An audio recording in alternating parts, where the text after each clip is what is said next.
The Greater Columbia Community Relations Council was originally established in 1964 as a means of calming racial tensions in the Midlands. Throughout the years, the organization's mission has expanded. Chairman of the board, Elliot Epps, and Executive Director Henri Baskins sat down with the MinorityEye to talk about the evolving mission of the organization. Doing great. Could you start by first giving us some background, where you're from, and a little bit about the history? Okay, yes, I'm from Aiken, South Carolina, and lived in Columbia for the last 6 years, although I lived here off and on while I was in graduate school and law school. And I went to Wofford College and went to law school here at USC. Oh, okay.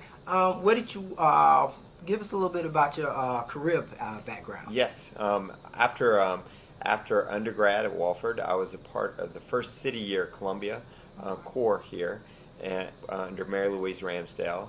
And then I lived in both Columbus, Ohio, and Boston, Massachusetts with City Year. And then I did a Master's of Public Administration here. And after that, I went to work for a nonprofit called the Palmetto Project, working on their racial relations section for a 2-year period of time before going to law school. Oh, okay. How did you come about working with CRC? Yes, I've known about CRC since when I was working at the Palmetto Project. Part of my job was to travel around the state and support different groups that are working on trying to improve racial relations in South Carolina. Mm-hmm. And at that time, I got to meet Jesse Washington, and who's the past executive director of the CRC. And at the same time, I was doing prior to that, I was doing an internship with the Human Affairs Commission around their community relations section, which got to know different community relations councils around the state. And the CRC was the Community Relations Council here in Columbia was the biggest, most active one in the entire state. Why is an organization like CRC important to a city like Columbia? Well, it's extremely important because it's all about the connection. Well, I'd say weaving the social fabric. It helps connect all the different groups and individuals of how they are interrelated and how they're important in each other's lives, both for our health as a community.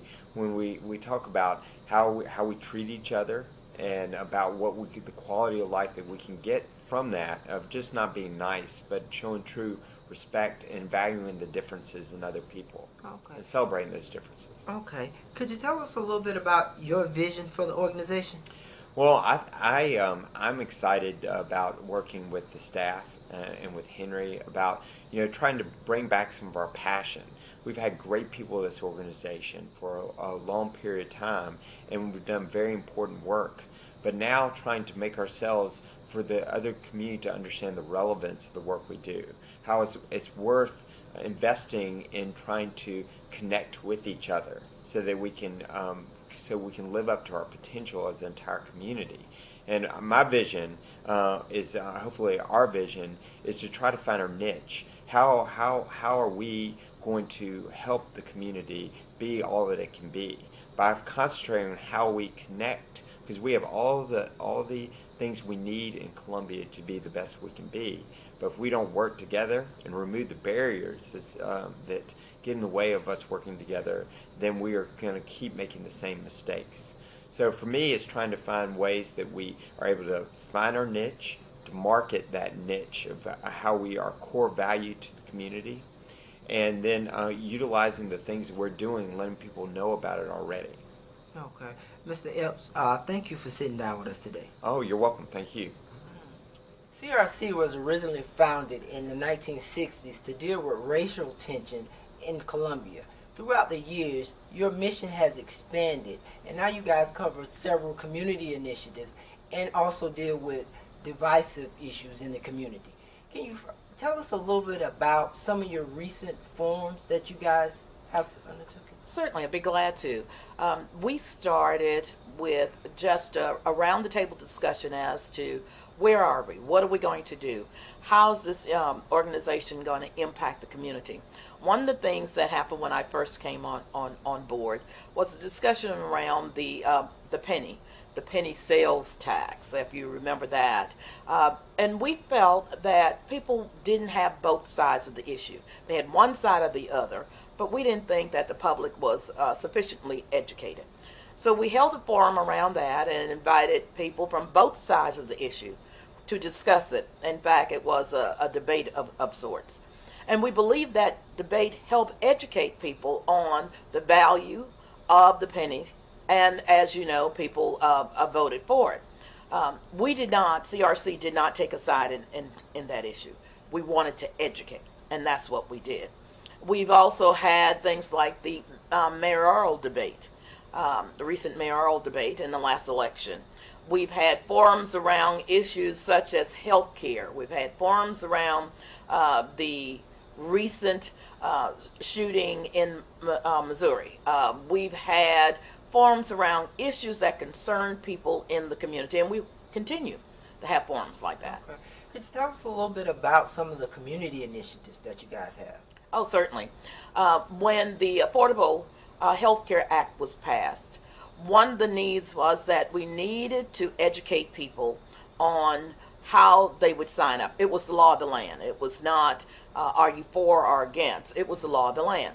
But there were people who were really frustrated, not sure of what they should do or how they should go about it.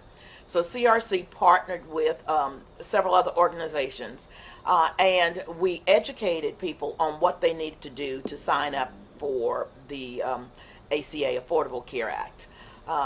In addition to that, CRC holds housing forums, forums on what are your rights as a landlord. What can you do when a tenant is not living up to what they should do? Also, what can you as a tenant do when a landlord is not living up to what they should be doing? We also have a whole forum, the annual forum on what's going on in the fair housing market. We bring in legislators who talk about bills that impact the citizens. We also have forums on youth and youth education. What is going on with our youth? How can we impact them? How can we have a positive influence on youth in the Columbia and Midlands area? Ms. Baskins, you mentioned healthcare initiatives. That's a big issue today. People are still looking for a lot of information. Are there any dates or any more information you can give us? Certainly.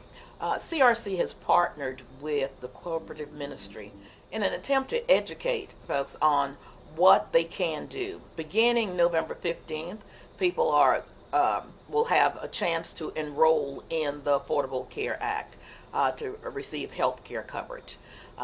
Our job is to educate people on what is available, what they qualify for. As you know, it is the law of the land, and we believe more people will participate if they had some information on what is available to them. It is a part of our overall strategy of advocacy, mediation, or education. This is the education part, along with our education in housing, on community issues, educating around healthcare issues is a part of what CRC does. If somebody wanted to reach out and find out when or how to get involved with some of your community forums, or they may need help through one of your initiatives, how would they go about doing that? They can call our office at 733-1130, or they can reach us on the web at comrelations.org. That's COMRELATIONS.org. And they'll find a lot of information on our website. Of course, we're on Facebook like almost every other organization. But any one of those sources will give them some insight into our organization, as well as how to reach us if they want to participate in any of the things that we're doing. Okay, thank you for sitting down with us, Ms. Baskins. You're quite welcome.